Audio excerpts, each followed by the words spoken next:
Assalamualaikum warahmatullahi wabarakatuh. Apa kabar kalian semua?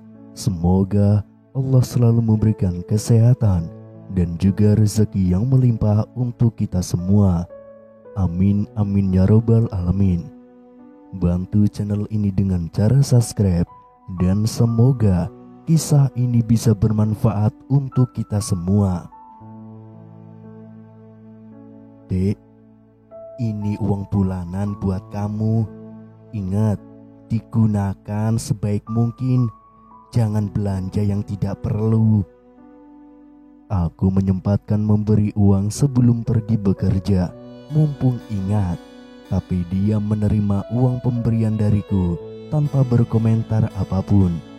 Uang itu segera diletakkannya di atas meja begitu saja, tanpa menyimpannya di dalam dompet seperti biasanya. Bahkan dia tidak menghitung berapa jumlah uang tersebut. Aneh, aku sampai bingung dibuatnya. Biasanya selalu dia hitung di hadapanku dan selalu mengeluh kurang. "Kamu tidak menghitungnya?"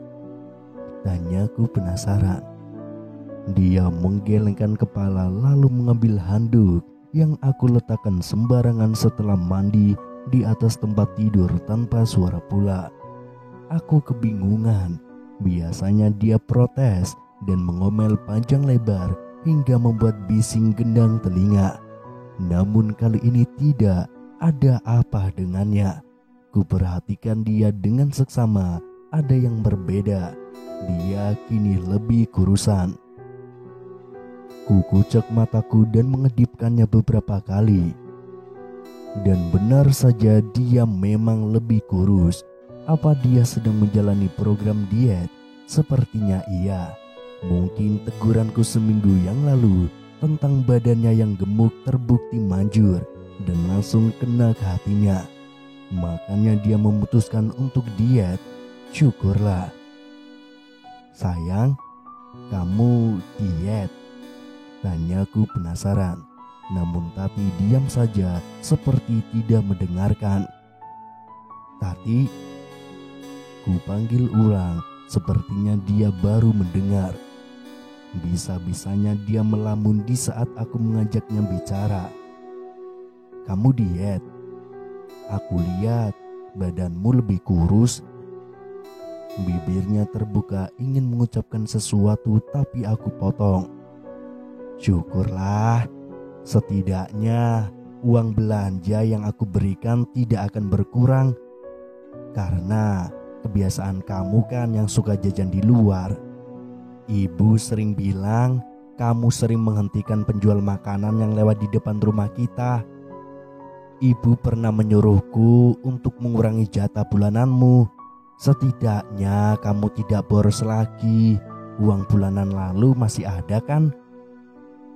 Aku melanjutkannya, namun lagi dan lagi Tati terdiam. Dia terpaku memandangku tanpa berkedip. Ku harap apa yang aku barusan ucapkan masuk ke telinganya dan langsung masuk ke otaknya untuk direnungkan. "Hei, kok bengong sih?"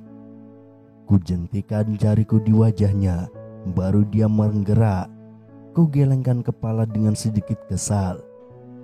"Ya sudah, aku pergi kerja dulu ya. Hari ini aku tidak sarapan, takut terlambat." Ucapku pamit setelah tidak ada sahutan darinya. Kulangkahkan kaki berjalan menuju pintu.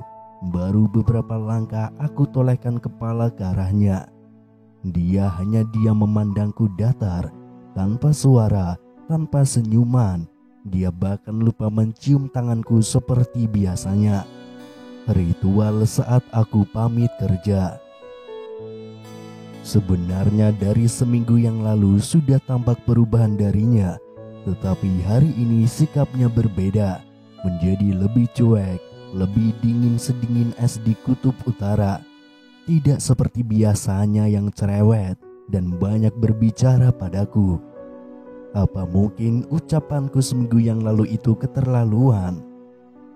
"Dek, kamu bisa tidak badanmu itu dikuruskan? Aku lelah dijadikan bahan tertawaan keluarga kalau sedang berkumpul. Kamu dijuluki gendut lah, kulkas 2 pintu lah, gajah lah, dan lain-lain. Lama-lama aku malu kalau hadir di acara keluarga. Belum lagi tetangga dan teman kantor yang ikut berkomentar tentang tubuh gendutmu itu. Memangnya kamu tidak malu dengan tubuh gendutmu itu? Ocehku kesal, tapi dia hanya menanggapi dengan diam. Gestur tubuh dan ekspresinya pun sangat datar. Tidak ada keterkejutan atau sangkalan darinya, bahkan kesal pun tidak. Oh, abang malu. Dia tersenyum tipis sambil melipat pakaian. Tentu saja malu. Orang-orang memanggil kamu begitu, dan aku kena imbasnya juga. Seluruh orang memanggilku Hendra, suaminya si Tati gendut. Mau bagaimana lagi bang? Memang adanya begini. Aku juga tidak minta memiliki tubuh yang gendut. Sudah, syukuri saja. Yang penting istrimu ini sehat. Ah, kamu ini. Pokoknya kamu harus kurus. Kalau tidak, aku akan mencari istri yang lebih kurus dan lebih cantik darimu. Ancamku sembarangan. Tati melongo mendengar ancamanku barusan, tapi tidak kepedulikan. Sabtu ini kamu tidak perlu hadir saat acara arisan keluarga. Biar aku saja yang pergi sebagai perwakilan. Buat kurus dulu badan bengkakmu itu, baru boleh pergi. Ancamku memperingatinya lagi. Padahal sengaja, karena aku berencana hadir membawa orang lain bukan dirinya. Suatu pagi di rumah ibu. Hendra, kamu kenapa kok makannya sambil melamun begitu? Masakannya tidak enak ya? Ibu bertanya dengan heran menelisik. Enak kok bu, sangat enak. Jawabku dengan tersenyum tipis menatapnya. 2 jempol pun tidak lupa ku ancungkan. Kalau enak, kenapa makannya malas-malasan? Betulan enak kok bu, jawabku sembari memasukkan makanan ke dalam mulut dengan lahap.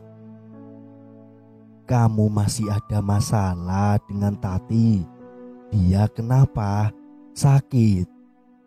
Tanya ibu menerka-nerka. Ibu tahu dari mana Tati sakit? Tanyaku terkejut. Jangan-jangan Tati memang betulan sakit, makanya dia terlihat lebih kurus. Entah kenapa aku jadi memikirkan keadaannya. Seminggu yang lalu kan ibu datang ke sana, minta dijahitkan baju. Badannya agak kurus seperti orang sakit. Waktu ibu tanya, katanya mahnya sedang kambuh. Jawab ibu santai. Kenapa dia bisa-bisanya tidak menceritakan padaku? Padahal biasanya dia paling susah menahan sakit dan selalu memaksaku untuk membelikannya obat. Kapan kamu ceraikan Tati? Ibu sudah tidak tahan lagi melihat wajahnya. Kemarin saja dia berani menolak jahitan baju ibu dengan alasan sedang sakit mah. Menantu tidak berguna dan memalukan. Menantu seperti dia sebaiknya tidak pernah menampakkan diri di depan ibu lagi. Ibu sangat kecewa padanya. Omelan ibu membuatku berhenti mengunyah karena terkejut. Kuhembuskan nafas pelan menanggapi perkataan ibu barusan. Berat rasanya menceraikan Tati bu. Selama ini walaupun Tati itu orangnya cerewet dan tidak sedap dipandang, dia adalah istri yang baik, pengertian, dan juga penurut. Sebenarnya masalah utama kami hanya soal anak, karena sampai sekarang di usia pernikahan kami yang ke-3 tahun, Tati belum juga hamil. Sudah segala hal kami coba lakukan, mulai dari program yang dianjurkan oleh dokter hingga alternatif pun sudah kami coba. Namun kami belum juga diberikan momongan. Bahkan mungkin karena pengaruh suntik obat-obatan dan sebagainya itulah yang membuatnya gendut seperti sekarang ini. Aku sebenarnya tidak menyalahkan sepenuhnya dirinya yang berubah menjadi gendut. Tapi mau bagaimana lagi, pada kenyataannya aku jadi malu karena komentar orang di sekitarku, karena selalu dijadikan bahan candaan. Setelah mendengar perkataan ibu barusan, entah kenapa selera makanku tiba-tiba hilang. Perasaanku jadi tidak enak. Aku pun memutuskan untuk tidak jadi menginap di rumah ibu. Padahal sudah aku kirim pesan ke Tati bahwa aku tidak akan pulang dengan alasan lembur. Kuputuskan pulang cepat untuk memastikan keadaan Tati dalam keadaan baik-baik saja. Sesampainya di rumah, segera ku tekan bel rumah berulang kali. Akan tetapi aku tidak mendengar langkah kaki Tati mendekati pintu. Bahkan ku panggil-panggil namanya pun masih tidak ada sahutan. Untungnya aku ingat ada kunci cadangan di dalam mobilku. Akhirnya dengan kunci cadangan itu, pintu rumah pun berhasil kubuka. Saat kubuka, di dalamnya keadaannya gelap, tapi lampu teras menyala. Aneh, apa lampu di dalam yang rusak? Tapi setelah ku tekan saklar di dinding, lampunya menyala. Artinya Tati yang lupa menghidupkan lampu di dalam rumah ini. Tapi di mana dia? Kenapa main gelap-gelapan seperti ini? Ku panggil namanya dari tadi, tapi masih tidak ada sahutan darinya. Bahkan di kamar pun tidak kutemukan keberadaannya. Lampu kamar juga dalam keadaan mati. Ini sangat aneh.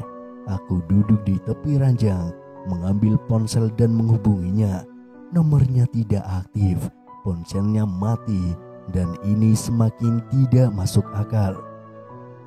Berulang kali mencoba menghubungi tetapi tetap tidak bisa. Kemana dia pergi? Apa terjadi sesuatu padanya? Saat ingin beranjak pergi, mataku tidak sengaja melihat sebuah kotak kecil dengan kertas kecil di atasnya, terletak di atas meja. Apa ini? Kenapa aku baru sadar ada benda itu di sana?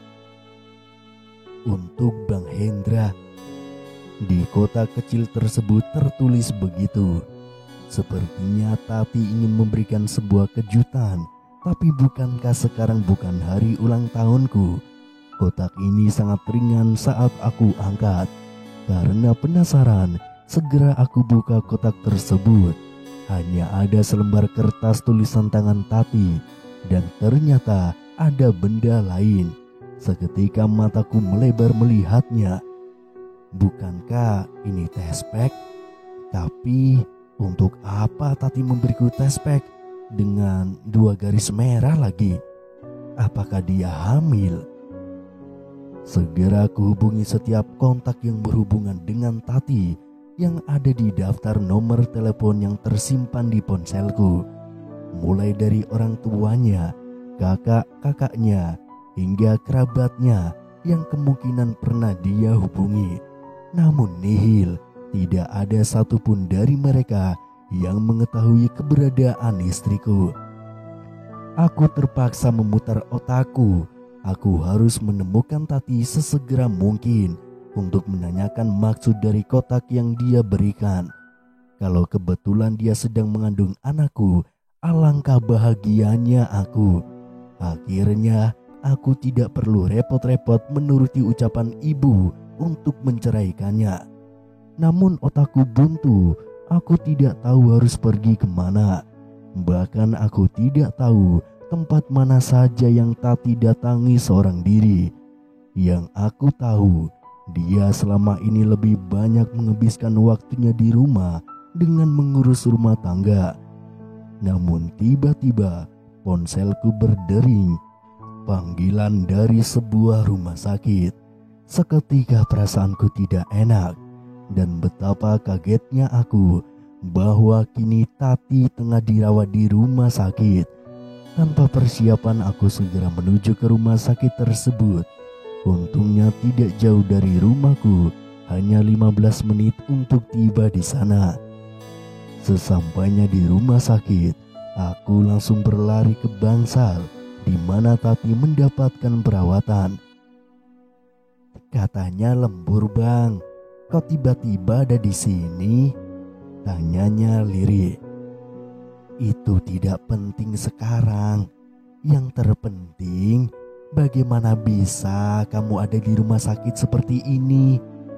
Kataku panik, namun Tati tersenyum dan berkata, aku sudah lebih kurus dari hari kemarin kan, Bang? Aku sudah tidak membuatmu malu lagi di hadapan teman-teman dan keluargamu kan? Aku memang bodoh, sudah berpikir demikian. Pikirku dengan menyesal. Belum sempat aku menanyakan keadaannya lebih jauh, tiba-tiba seorang perawat datang untuk mengecek keadaan Tati. Kemudian setelah dia selesai, aku segera mengajaknya bicara di depan ruangan mengenai keadaan Tati. Jadi, istri saya kenapa, Sus? Begini, Pak. Menurut pemeriksaan yang telah dilakukan, ternyata terdapat bayi di dalam rahim Ibu Tati. Tapi tenang saja, karena bayinya masih tahap awal dan kami masih bisa usahakan untuk menyelamatkannya sesegera mungkin. Kami harap Bapak bisa memberikan dukungan penuh untuk istri Bapak agar tubuh dan mentalnya kuat. Apa? Jadi, betulan Tati sedang hamil. Aku akan jadi seorang bapak. Entah harus senang atau sedih menghadapi kondisi tersebut.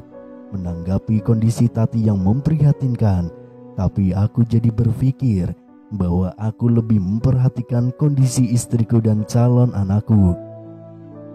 Baiklah, Sus. Terima kasih atas penjelasan dan sarannya. Kalau begitu, aku akan masuk ke dalam dulu untuk menemani istriku. Ucapku seraya meninggalkan perawat itu yang segera melanjutkan pekerjaannya.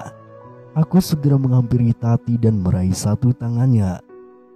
Sayang, terima kasih kamu sudah menjadi istriku yang setia. Bang, ada apa ya? Apa kepalamu habis dipukul oleh suster tadi? Kenapa tiba-tiba jadi seperti ini? Mencurigakan? Tidak kok, aku hanya ingin menjaga istriku dan calon anak kita. Oh, jadi kamu sudah tahu ya? Sudah dong. Terima kasih ya, istriku tersayang. Maaf aku selalu membuatmu tidak nyaman. Pokoknya sekarang aku akan lebih mencintai dan menyayangimu ke depannya. Aku janji. Ucapku meyakinkan.